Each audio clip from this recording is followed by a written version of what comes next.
మీరు ఏడ్చుకుంటూనే ఉండరు, నేను చేసుకుంటూ పోతానే ఉంటాను. వాళ్ళు అన్నేసి మాట్లాడుతుంటే మీకు ఏమీ అనిపించడం లేదా సార్? మీ ఏడిపే, మీ ఆర్తనాదాలే నా చెవులకు సంగీతం వినిపించినట్టుగా ఉంటది. వాళ్ళు రోజు మీ మీద దుమ్మెత్తి పోతుంటే మీకు సంగీతం సన్నాయి రాగం విన్నట్టుందా? శంకరాభరణం సినిమా చూసినట్టు అనిపిస్తుంది నాకు వాళ్ళ ఏడుపులు వింటుంటే. ఆ, హీరో కూడా మంచి సంగీత పీడి ఉన్నాడైతే.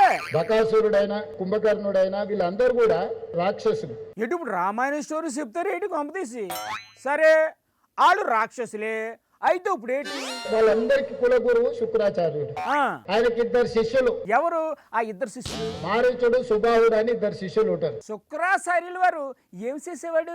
శుక్రాచార్యుడు దగ్గర కూర్చొని మారీచుడిని సుబాహుడిని ఊరి మీదకి వదిలేటోడు. మరి ఆ శిష్యులు ఊళ్ళోకి వెళ్ళి ఏం చేసేవాళ్ళు సార్? యజ్ఞాలు యాగాలు చేస్తుంటే రక్తము మాంసం తీసుకొచ్చి ఆ యజ్ఞాల యాగాలలో వేసేటోడు.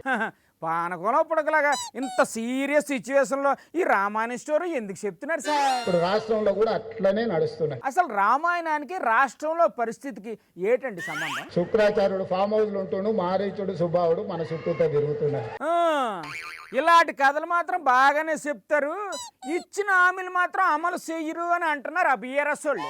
ముందు ఆ విషయం ఆలోచించండి బాబు.